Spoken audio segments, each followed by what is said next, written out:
Right. Prasad Reddy గారు చెప్పండి, జగన్ గారు కీలక పాత్ర పోషించబోతున్నాడా? బీజేపీ వాళ్ళ అంచనాలు మీ దృష్టికి కూడా వచ్చాయా? ఏం కదా, ఏం జరగబోతోంది?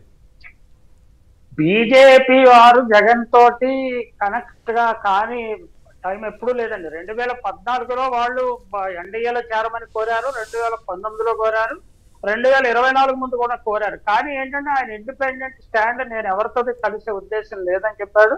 అలాగే నన్ను సపోర్ట్ చేసే సోషల్ గ్రూప్స్, ఇతర మైనారిటీ గ్రూప్స్ నేను బీజేపీతో కలవటాన్ని యాక్సెప్ట్ చేయరు అని చెప్పారు. లేకపోతే మొన్న ఎన్డీఏ ప్రభుత్వంలో చేరమని కూడా ఆఫర్ వచ్చింది. నిజానికి ఈసారి కూడా రావచ్చు. కానీ ఆయన చాలా తెలివిగాను చాలా ఇండిపెండెంట్ గా ఆలోచించాల్సిన సమయం అండి. ఎందుకంటే బీజేపీ అంతగా విశ్వసనించదగిన పార్టీ కాదు. అది 2014 నుంచి ఆంధ్రప్రదేశ్ కు బీజేపీ ప్రభుత్వం చేసినవన్నీ మనం ఆలోచించేసి గుర్తు చేసుకుంటే, బీజేపీ ఆంధ్రప్రదేశ్ ప్రజల క్షేమాన్ని కోరటం లేదు, ఆంధ్రప్రదేశ్ లో ఉన్న వైసీపీ ప్రభుత్వం క్షేమాన్ని కోరటం లేదు. తనకేవో స్వీయ ప్రయోజనాలు ఉన్నాయి, తనకేదో లాంగ్ స్టాండింగ్ అంచనాలు ఉన్నాయి. ఆంధ్రప్రదేశ్ లో రీజనల్ పార్టీస్ ని ఎట్లా సర్వనాశనం చేయాలి, తర్వాత బీజేపీ అధికారంలోకి రావాలి అనే ఆలోచన ఉంటే తప్పులేదు. కానీ విభజన హామీలను అమలు చేయలేదు, పోలవరం ప్రాజెక్ట్ చేయలేదు, ప్రత్యేక హోదా ఏమండి ప్రత్యేక హోదా ఇవ్వలేదు. ప్రత్యేక హోదా ముగిసిపోయిన అధ్యాయం అంటారు. ఆయన 2014లో మోడీ గారు తిరుపతిలో చేసిన ప్రసంగం మనకు బాగా తెలుసు. ఢిల్లీని మించిన రాజధాని కడుతున్నారు అంటే మీరు రాజధాని స్థలాన్ని సరిగ్గా ఎంపిక చేసుకోలేదని ఇప్పుడు మనం విమర్శించవచ్చు.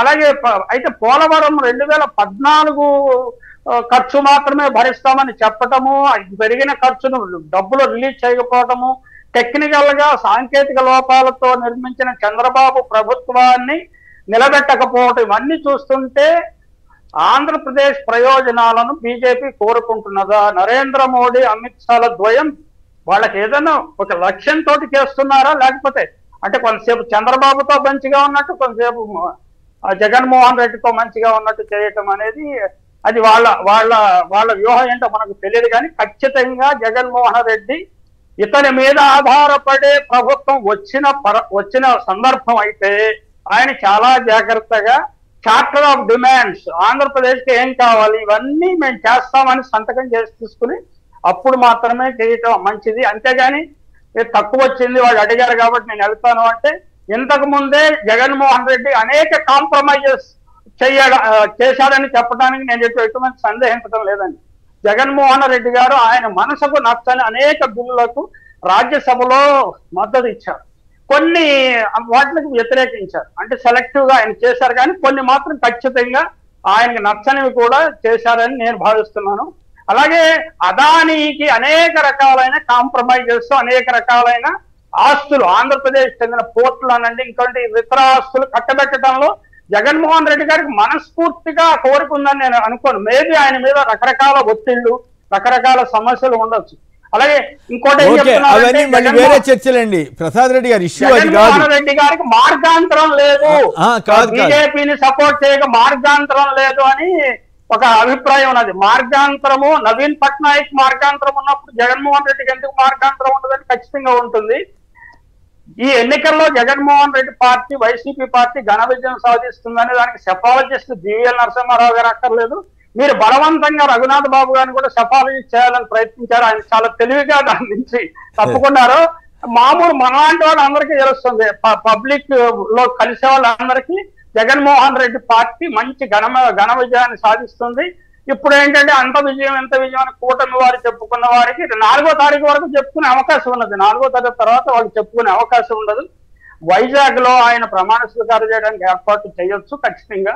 ఇదంతా స్పెక్యులేషన్ అండి, స్పెక్యులేషన్. కాకపోతే ఏంటంటే జగన్మోహన్ రెడ్డి చాలా జాగ్రత్తగా అడుగు వేయాల్సిన సమయము, తనకి మంచి మెజారిటీ వచ్చినా, తనకి ఎంపీల సంఖ్య చాలా ఎక్కువ వచ్చినా, ఎవరితోటి కాదు ప్రసాద్ రెడ్డి గారు అటువంటి జాగ్రత్తలని మళ్ళీ గవర్నమెంట్ ఆయన ఫామ్ చేసిన తర్వాత మీరు చెబుతురు, కానీ నాకేం అభ్యంతరం లేదు. ఇప్పుడు చర్చ దాని మీద కాదు. ఇప్పుడు నా ప్రశ్న ఏమంటే, జగన్ గారికి ఎన్ని పార్లమెంట్ సీట్లు వస్తాయి, ఎన్ని అసెంబ్లీ సీట్లు వస్తాయి, బీజేపీ వాళ్ళు టచ్లోకి వెళ్ళారా లేదా అన్నది పాయింట్. సరే ఎన్ని వస్తాయని మీరు అనుకుంటున్నారు? నేను ముందు బీజేపీ వాళ్ళు టచ్ లోకి వెళ్ళారు, ఎప్పుడు టచ్ లోనే ఉన్నారు వాళ్ళు.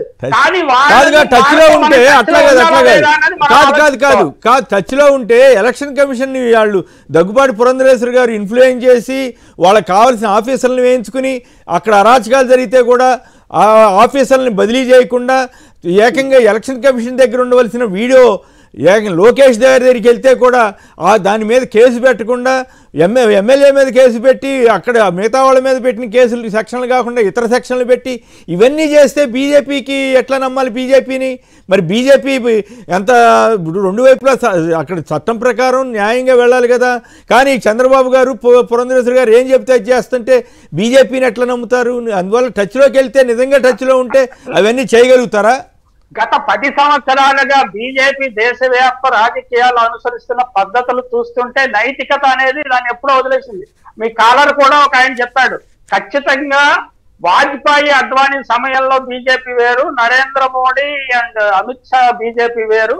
వాళ్ళు శుక్రాచార్య సిద్ధాంతాలను, చాణక్య నీతి సిద్ధాంతాలను పాటిస్తున్నారు తప్ప ధర్మసూత్రాలను పాటించడం మానేశారండి. కాబట్టి వాళ్ళు ఏంటంటే ముద్దుగిల్లి జవలపాడే పద్ధతిలో ఒకడిని అవతల వాడిని రెచ్చగొడతారు, యువతల వాడిని రెచ్చగొడుతుంటారు, వాళ్ళిద్దరు కొట్లాడుకుంటే చూసి ఆనందిస్తారు. ఈ మొత్తం వ్యవహారంలో బీజేపీ తాను దక్షిణాదికి తొచ్చుకు వస్తానని భావిస్తున్నది. ప్రాంతీయ పార్టీలను నాశనం చేస్తానని భావిస్తుంది. ఇప్పుడు డిఎంకే అన్నా డిఎంకేలు ఏం చేశారు? అన్నా డిఎంకేని చీల్చేశారు. అలాగే ఇప్పుడు ఈ ఎన్నికల తర్వాత మరి కూటమిలో టీడీపీని ఏమైనా చీలుస్తారా, లేకపోతే వైసీపీని చీల్చడానికి ప్రయత్నిస్తారా? మీరు కెప్టెన్ రోహిత్ దాంట్లో ఒక వీడియోలో మీకు గుర్తుండే ఉంటుంది, 70 మంది వైసీపీ ఎమ్మెల్యేలు మాతో టచ్ లో ఉన్నారని ఒక ప్రముఖ ఆర్ఎస్ఎస్ నాయకుడు చెప్తా ఉన్నాడండి వీడియోలో. కాబట్టి దీని తెర వెనుక చాలా రాజకీయం ఉంటుంది. ఈ ఎన్నికల్లో కూడా ఏమన్నా ఈవీఎం మ్యానిపులేట్ చేసి మెజారిటీ సంపాదించాలి ఏమన్నా ప్రయత్నించారా? మనకి చాలా అనుమానాలు వస్తున్నాయి ఇప్పుడు. ఫైనల్ గా ఒక మాట చెప్పండి, మీ అంచనా ప్రకారం ఎన్ని లోక్సభ సీట్లు వస్తాయి వైసీపీకి, ఎన్ని అసెంబ్లీ సీట్లు వస్తాయని మీరు అనుకుంటున్నారు? నేను గత డిస్కషన్ లో కూడా చాలా చెప్పాను, నేను 135 నుంచి 155 మధ్యలో ఉంటుందని నేను నమ్ముతున్నాను, గట్టిగా నమ్ముతున్నాను. అలాగే పార్లమెంట్ కూడా గతసారి వచ్చినన్ని సీట్లు రావచ్చు, ఇంకా ఎక్కువ వచ్చిన ఆశ్చర్యం లేదు. ఒకటి అటు ఇటు ఎన్నన్నారు? 155 వరకు వస్తాయంటారా అసెంబ్లీ సీట్లు? 135 నుంచి 155 మధ్యలో ఎక్కడైనా ఉండొచ్చు అని నేను అనుకుంటున్నాను. రైట్. సుధాకర్ గారు రాజమండ్రి నుంచి. సుధాకర్ గారు నమస్కారం, మాట్లాడండి. నమస్కారం కొమ్మినేని గారు, మీకు అలాగే మన ప్యానెల్ లో ఉన్న ప్యానలిస్టులందరికీ నమస్కారం. నమస్కారం సార్. ఇక్కడ ఒక మాట మన ప్రసాద్ రెడ్డి గారు మాట్లాడింది, ఒక మాట బీజేపీ పార్టీ గతంలో అంటే మన వాజ్పేయి గారు హయాంకి ఈ మోడీ గారి హయాంకి ఉన్న డిఫరెన్స్ ఏమిటంటే ఆయన రాజనీతిజ్ఞుడు, ఈయన రాజకీయ నాయకుడు. రెండు, ఆయన ముఖ్యమంత్రిగా ఉన్నప్పుడు జరిగిన గోత్ర అల్లర్లను బట్టి ఈ మన చంద్రబాబు నాయుడు గారు మాట్లాడిన మాటలతో అసలు తెలుగు అనే పేరు అంటేనే ఆయన అసహ్యం అండి. అందుకనే ఆంధ్ర ఆ పేరుని తీసేసి ఆంధ్ర బ్యాంక్ ని యూనియన్ బ్యాంక్ లో పట్టుకెళ్ళి మీరు చెప్పేది కరెక్ట్ కాదు. ఆయన చంద్రబాబు అంటే నచ్చకపోతే 2 సార్లు ఎందుకు పొత్తు పెట్టుకుంటాడు? రాజకీయ నాయకుడు అండి ఆయన, రాజకీయ నాయకుడు. మోడీ గారు రాజకీయ నాయకుడు. అయితే ఇక్కడ ఒక పాయింట్ చెప్పాలి, అద్వానీ గారు అంతా కూడా అప్పట్లో అట్లా ఉంది ఇట్లా ఉంది అన్నారు. అద్వానీ గారు కూడా చంద్రబాబు గారు ఏం చెప్తే అది చేశాడు. ఉదాహరణకి కోడెల శివప్రసాదరావు గారి ఇంట్లో బాంబులు పేలి 4 చనిపోతే సిబిఐ కేసుకి అనుమతి ఇవ్వకుండా అద్వానీ గారు హెల్ప్ చేశాడు కదా. మరి అది కరెక్టా? మరి ఆయన అట్లా చేయొచ్చా? అంటే చంద్రబాబు గారి ట్రాప్లో అద్వానీ గారు కూడా ఉన్నట్లే కదా. మరి అట్లాగే ఇప్పుడు మోడీ గారు కూడా చంద్రబాబు గారి ట్రాప్లో ఉన్నట్లే కదా. వీళ్ళు ఏం చెప్తే చేస్తున్నారు కదా. ఇదంతా మరి ఎట్లా చర్చిస్తాం? నాగార్జున రెడ్డి గారు, చంద్రబాబు ప్రభావం పడని వ్యవస్థ గాని వ్యక్తులు గాని చాలా అరుదుగా ఉన్నారండి. అక్కడక్కడ మిగిలారు వ్యవస్థలు, రాజ్యాంగ వ్యవస్థలు, అన్ని వ్యవస్థలు వ్యక్తులను కూడా కింద స్థాయి నుంచి పై స్థాయి వరకు వ్యక్తులను ఏ విధంగా ప్రలోభ పెట్టాలో ఆయనకున్నంత నైపుణ్యం మరి ఒక్కడికి లేదు. అంటే అక్కడక్కడ అదృష్టవశాత్తు మనకి ఇంకా వ్యక్తులు వ్యవస్థలు మిగిలాయి. మీరు చెప్పింది కరెక్ట్. నాకు ఆశ్చర్యం వేసింది. మోడీ అంతటా ఆయన అన్ని తిడితే మోడీని పట్టుకుని టెర్రరిస్ట్ అంటే ఈయన కనీసం ఆత్మగౌరవం ఫీల్ అవ్వాలి కదా దేశ ప్రధాని. ఆయన వచ్చి చంద్రబాబు పక్కన కూర్చుని మాట్లాడటం ఇవన్నీ చాలా జనం అందరూ ఆశ్చర్యపోయేటట్టుగా చేశాడు. ఆయన మోడీ గారి గౌరవాన్ని ఆయనే తగ్గించుకున్నాడు. మనం ఏం చేస్తాం? అంటే మనం ఎంత జాగ్రత్తగా ఉండాలో ఆలోచించండి. ఇలాంటి వ్యక్తులతోటి, మోడీ గారితో, చంద్రబాబు గారితో, ఇంతకు ముందు చంద్రబాబుతో ఒక్కటితోటి జాగ్రత్తగా ఉంటే సరిపోతుంది అనుకునేవాళ్ళం. ఇప్పుడు వారి జతకి మోడీ, అమిత్ షా కూడా చేరారు. ఈ ఎన్నికల తతంగం చూస్తే, వ్యవహారం చూస్తే ఖచ్చితంగా కేంద్ర ఎన్నికల సంఘము, కేంద్ర ప్రభుత్వంలో పెద్దలు, కింద స్థాయి ఉద్యోగస్తులు, కింద స్థాయి అధికారుల కుమ్మక్కు ఉన్నదని చాలా స్పష్టంగా రుజువైంది. తెలుగు ప్రజలందరికీ శాఖతల్లమైంది. తెర మీద సినిమా చూసినట్టు అర్థమైందండి. అవును. పేరుకి ఇక్కడ వైఎస్ఆర్ కాంగ్రెస్ అధికార పార్టీ అయినా మొత్తం అధికారం చెలాయిస్తుంది మాత్రం చంద్రబాబు, పురంధరేశ్వర అన్నట్టు వాళ్ళు. లోకేష్ వెళ్ళిపోవటం ఏంటండి? ఆ వీడియో వెళ్ళిపోతే లోకేష్ కాదు ప్రతిపక్ష నాయకుడు చెప్పినట్టు నడుస్తోంది. అదే లోకేష్ కి వీడియో వెళ్ళటం ఏంటి? ఆ వీడియో మీద వెంటనే వీళ్ళు రియాక్ట్ అవ్వటం ఏంటి? అది ఒరిజినల్లా కాదా అని చెక్ చేసుకోకపోవటం ఏంటి? అసలు లోకేష్ నీకు ఎట్ట వెళ్ళిందా ఈ వీడియో అని అడగకపోవటం ఏంటి? ఆ సంబంధించినటువంటి అధికారుల మీద చర్య తీసుకోకపోవటం ఏంటి? ఎన్నికల సంఘం ఇంత అధ్వానంగా మారుతుందా అనేది నాకు ఆశ్చర్యం కలిగిస్తా ఉంది. 4 సార్లు ఎమ్మెల్యేగా నెగ్గిన పిన్నెల్లి లెటర్ రాస్తే స్పందించలేదు, ఫోన్ చేస్తే ఎత్తలేదు. ఒక్కసారి కూడా ప్రజానాయకుడిగా ప్రజాప్రతినిధిగా ఎన్నికలేని లోకేష్ బాబు ఎక్కడో ఉండి, విదేశాల్లో ఉండి ఒక ట్విట్టర్ లో పోస్ట్ చేస్తే ఎన్నికల సంఘం, కేంద్ర ఎన్నికల సంఘం రియాక్ట్ అవటం ఏంటి? ఇది చాలా విచిత్రంగా ఉన్నదండి. ఓకే.